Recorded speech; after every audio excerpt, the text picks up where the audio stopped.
Hello, I'm Daniel. I am going to give a talk today from the 37 Practices of Bodhisattvas. The 37 Practices of Bodhisattvas. It's sort of a series I've been doing, and I'm going to give that talk today. So that's what's happening. And today, the title of this passage we're going to go over, I'm going to go over the passage, and then I'm going to sort of break it down and comment on it a little bit. And today, the title of the passage I'm going to go over is Giving Up Bad Company. Giving Up Bad Company. And there are themes here that I've touched on in previous talks on here because sort of this stuff is important. So we do sort of go over the same things again and again in slightly different ways. So that's what we're doing. And this is really about trying to be a better person, trying to unleash the most potential we possibly can in our lives. That's what this is about.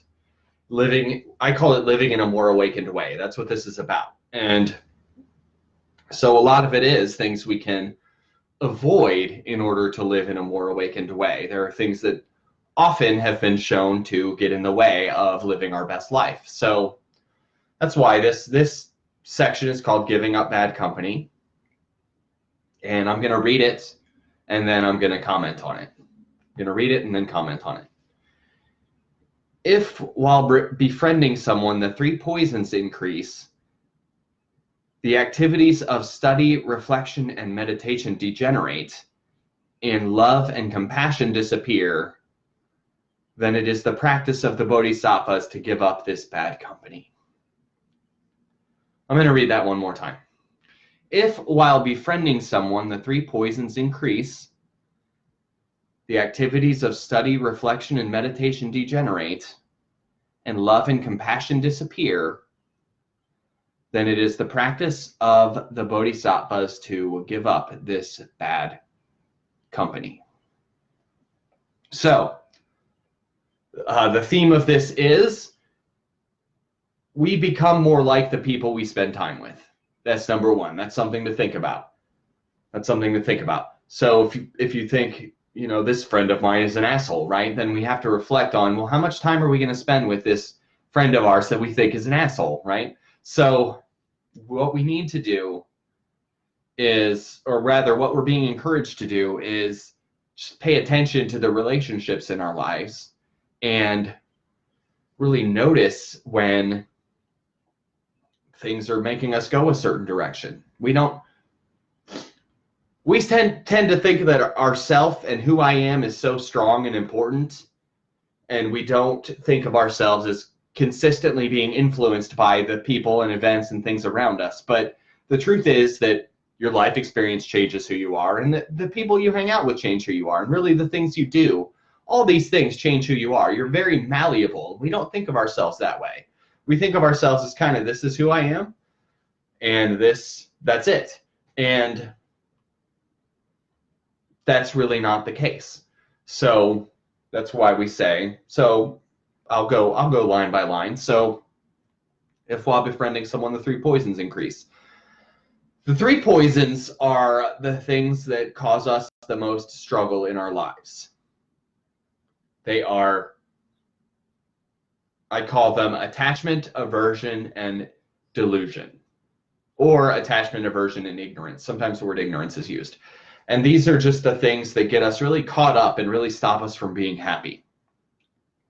So what is attachment? It is sort of being obsessed with the things we want, and especially the things we don't have, but also the things we do have. Sometimes if you have a thing and you're obsessed with it, that's attachment. If you're a hoarder, that's attachment. If you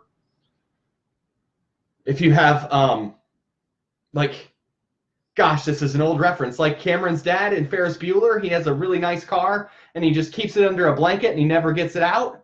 That is high level attachment. Like, what is the point of that, right? And we do that sometimes. So attachment is really just an obsession with things. And it's also an obsession with really anything. It doesn't have to be material things. It can also be an obsession with I eat too much ice cream because I really love ice cream. that's attachment as well. Or if you've got really bad relationships habits and you're always chasing other people to sleep with, that would be attachment as well, especially if it's doing harm to your life. So that is attachment. It's just the mind that is always, always, always chasing things and never satisfied. Never satisfied. So, and an example I like to talk about with attachment is my daughter asked me to take her roller skating. I said no, and it ruined her night because she was attached to this big expectation and this big hope that she was going to go roller skating, and that was really harmed by reality. It was really harmed by me saying, well, no, I like plans. I said to her, I like plans. I don't like suddenly. Hey, suddenly, can we do this immediately? No. So that is attachment. That's an example of attachment. It's when not getting the exact thing you want right now ruins your day. That's attachment. It's when we just can't stop thinking about this thing I want, rather than just sort of holding on loosely. That is, it's not bad to want things, but what's bad is just that mind that does this. Just that mind that just, I'm mad I can't go roller skating. That is attachment. That is attachment. It's not really the same as liking something, not liking something. It's just that when we're obsessed. One thing we really get caught up on is money, because money is made up of numbers, and numbers don't end, right? So there's endless opportunities for attachment there. And that's why some people use the word greed instead of attachment. And I think when we think of greed, we think of a very specific thing, right? We just think of money. Maybe we think of possessions, but we don't think of like feelings. We don't think of ice cream when we think of greed, right? Unless we're thinking in terms of not sharing, but we're not thinking in terms of eating too much when we think of greed. But with attachment, that sort of helps us. It means you're holding on too tightly. Holding on too tightly. And I think we do that in relationships too. If you've never had this experience, I'm sure you've heard of it, where you're just obsessively afraid of the person leaving you. And you're so afraid of that you sort of make them feel trapped, and then they leave you, right? That is a big manifestation of attachment. And it happens. And I'm sure you've heard of that kind of story before, where obsession. The obsession is the problem. Not the wanting something, the obsession. I identify with this wish I have. I identify with this. It's when I stop thinking of myself as a person who loves ice cream, and instead I think of myself as an ice cream lover, right? It's when I make it part of who I am. That's the obsession. That's what that does to you. And so that was the first poison of attachment. The second poison is called aversion. Aversion. And some people use the word hatred for this, and I think that's a little bit too extreme, because hatred implies you're clubbing someone or something, right? Hatred is extreme. And we're just talking about aversion, and that includes hatred, but it also includes just sort of, I don't like this, or sort of, this situation makes me uncomfortable. That's an aversion as well. This situation makes me uncomfortable. I have an aversion to this virus outbreak that's happening because I don't like the feeling of having to stay in my house and being nervous when I go out. I have an aversion to that. And I don't like that my kids are out of school. I have an aversion to that too. I don't hate it. It makes me uncomfortable, right? So that's aversion. It is discomfort and hatred. It is the exact flip side of attachment. So attachment is I'm holding on too much to how much I want this thing or that thing, or how much I want to keep this thing. And aversion is I'm holding on too much to how much I want this thing to get the fuck away from me. Okay? So when a particular one I have is if there's too many noises going on at once. So if there's music playing and people talking and a third thing, it really bothers me a lot. I have a strong aversion to that. So just 3 sounds at once is too many for me. And I know, like, I think most people probably have a number of sounds that if there's that many, it bothers them. I just happen to have 3, but sometimes 2, to be honest with you. But that's an aversion I have. It makes me uncomfortable. I don't hate it. I'm not going to attack anyone for talking when there's too many things going on, but I don't like it. I don't like it.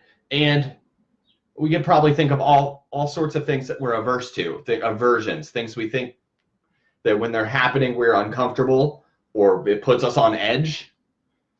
And if you've ever had the experience where one bad thing happens, one irritating or annoying thing happens, maybe early in the day, and it just ruins your whole day, your whole day is fucked because one bad thing happened, that's aversion. That is the poison of aversion. That's why it's poison, because it can just ruin your day when sometimes it's really not important. But it can still ruin your entire day, or it can at least it can very easily ruin hours of your day. Just a little thing can happen and do that. So that's why we call it a poison, because aversion is so powerful. Because aversion is so powerful. So honestly, right now, a couple times, not all the time, but a couple times I've had trouble sleeping at night because I'm thinking about this virus thing, because I'm thinking about, oh, well, we only have 5 rolls of toilet paper. I don't know if that's going to last, right? Or, oh, well, is work going to shut down? Work isn't. I don't know. And I have an aversion to these thoughts. These thoughts are making me very uncomfortable, and sometimes I have trouble sleeping at night. And that's not normal for me. I am not someone that has trouble sleeping at night. I know a lot of people do. That's a very, very common problem. And a lot of the time, I think people have trouble sleeping at night because they're thinking about their aversions. Often they're thinking about bad things that haven't even happened, that they are afraid are going to happen, and they're just rolling that over in their head again and again, and then they can't sleep. And that's the poison of aversion, because we call it a poison because it affects us so much. And like I said, a lot of the time, it's nonsense. It's bullshit. It's not happening, or it's not important. But we think it's important. We bring importance to it. So again, just like attachment, we want to try to learn how to do what we can learn how to do if we learn how to be more mindful and see more clearly, is maybe not hold on to our aversions like this, but maybe hold on more loosely. So it's okay to have dislikes, but at the same time, we don't need to make them who we are. So I don't like getting on elevators. I'm a person who does not like getting on elevators, but what I don't want to be is an elevator hater. An elevator hater. You see what I did there with language? I think language is really powerful. We define ourselves with language. We define ourselves with language. We don't say, I'm experiencing anger. We say, I'm angry. I'm angry. And that's really that's not correct, because that's not who you are. Who you are is a person experiencing anger. And we do that with all our feelings, right? We don't say, I'm having an experience of depression. We say, I'm depressed, as in that's who I am. But it's just part of your experience. It's just part of your experience. And the truth is, there's a lot happening in your experience. But we fixate, and usually, maybe not usually, but pretty often in life, we really fixate. We really drill down on the bad things. We really drill down. We really focus on our aversions. We focus on what could go wrong instead of what could go right. We have a huge tendency to do that. And consequently, a lot of the time, we're unhappy when there's no reason to be unhappy, when nothing's even happened. And the last of the 3 poisons is delusion. And that is just not seeing things clearly. Not seeing things clearly. Sometimes it's not knowing the difference between the things we want and the things we don't want. So we tell ourselves we really want something because other people want it. That would be delusion. Or we convince ourselves we really don't like something because other people don't like it. That is the delusion of social interaction, and that happens all the time. But it's really anything where we tell ourselves, if I get that car, I'm going to be happy. Or if I get that job, or if I make that much money, then I'm going to be happy. Then I can take it easy. Then I'm going to be there, right? Delusion is when we fool ourselves. When we fool ourselves. And it's also when we when we convince ourselves that we're more important than other people. And we don't say that out loud. We don't say, I'm more important than this person, so it's okay if I take from them. We don't say that, but we do have a tendency to behave that way. And that's delusion too, because the truth is, we're all in this together, and we're all deserving of love and compassion, and we're all struggling and suffering, and we're not more important than anyone else. We all are in this together. We're all the same. So, anyway, I went through that explanation of the 3 poisons to say, if while befriending someone the 3 poisons increase, so if we are spending time with people who consistently make us feel stronger attachment to things, and maybe that's less common than the other, which is people that consistently make us feel like we hate other things, consistently make us feel aversive. So it can really happen if you're spending a lot of time with people that really strongly embody these poisons, that it rubs off on you.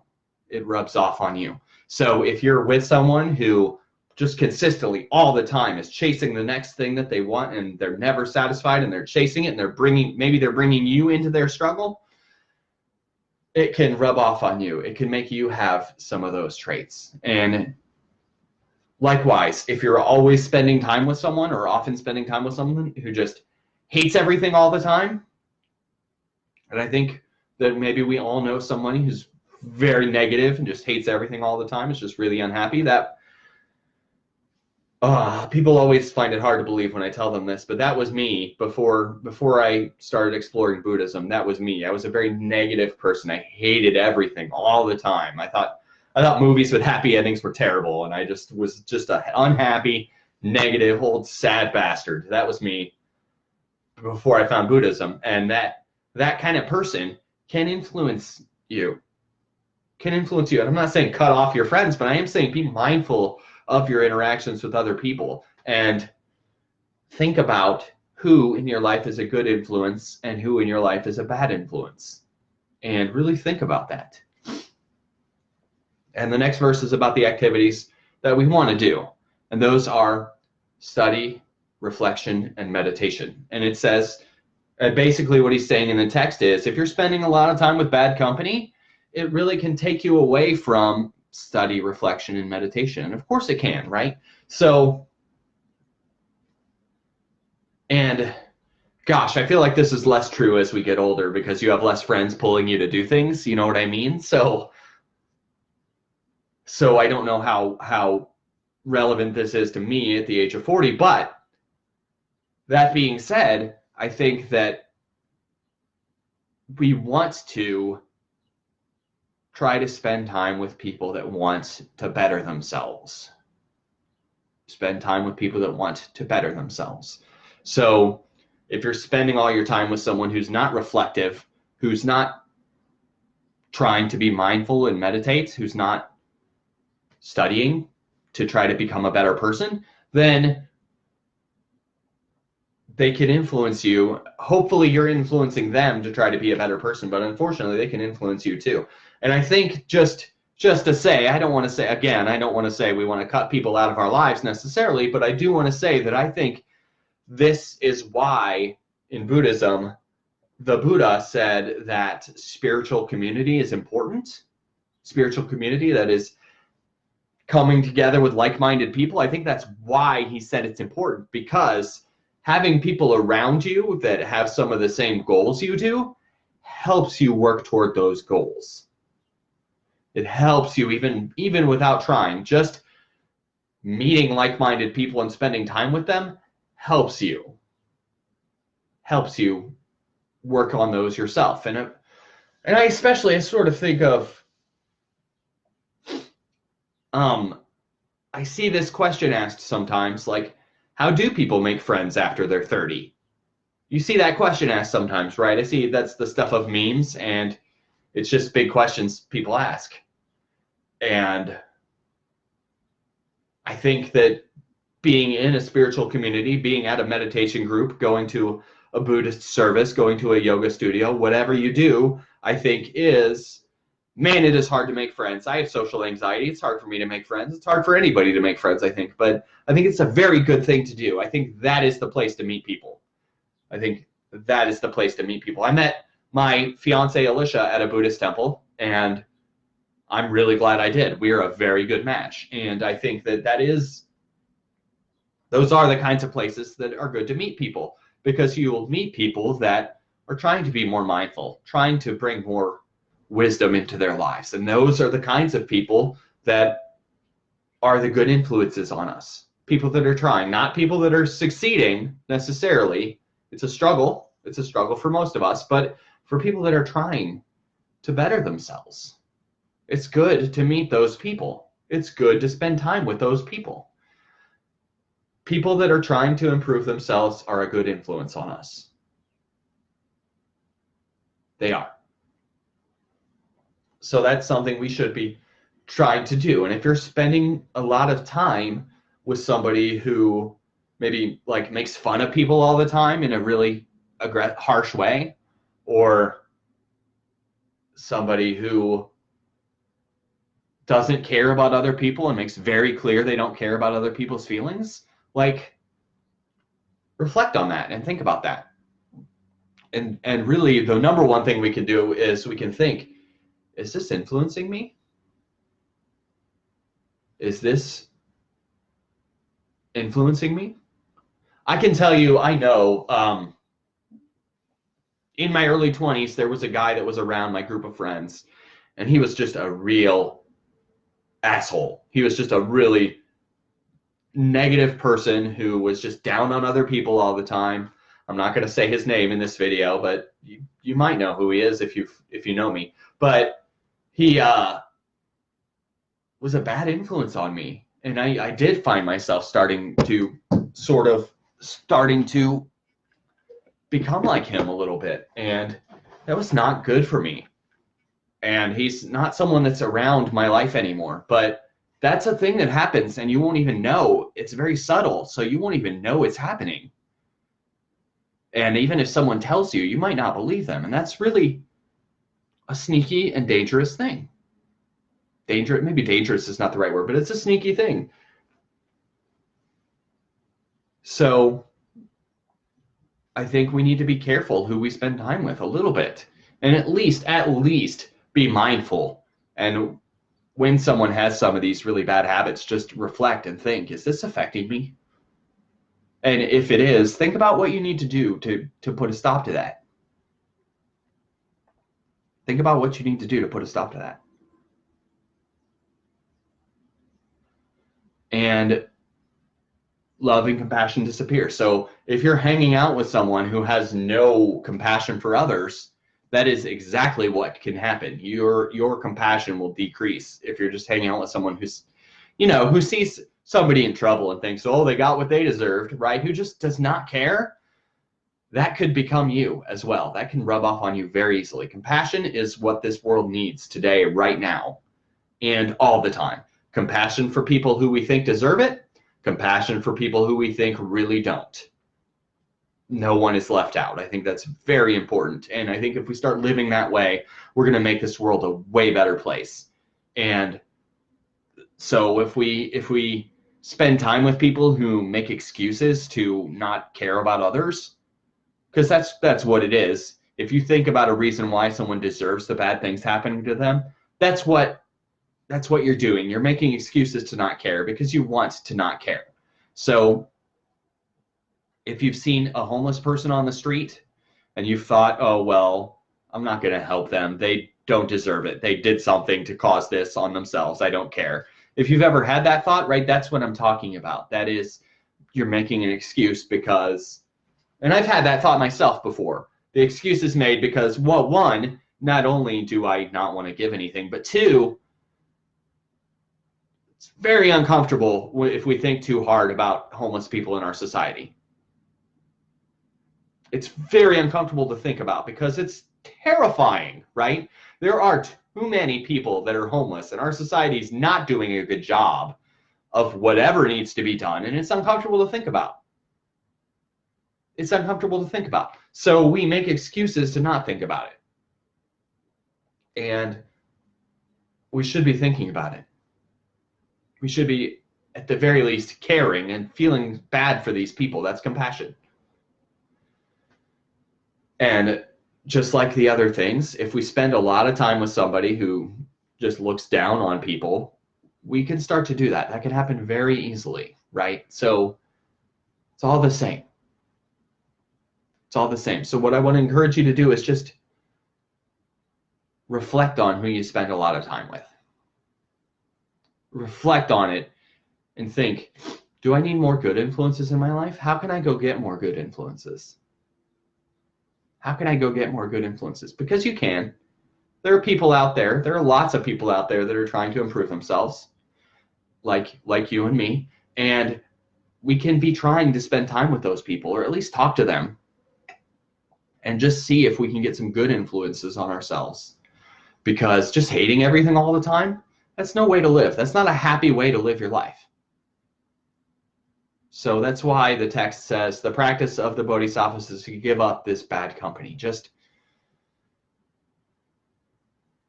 be mindful about who you're spending time with. Be mindful about your own thoughts and actions, and be mindful about the people around you too. I saw a post somebody made that said, if your date doesn't give a good tip to the waiter, you should leave.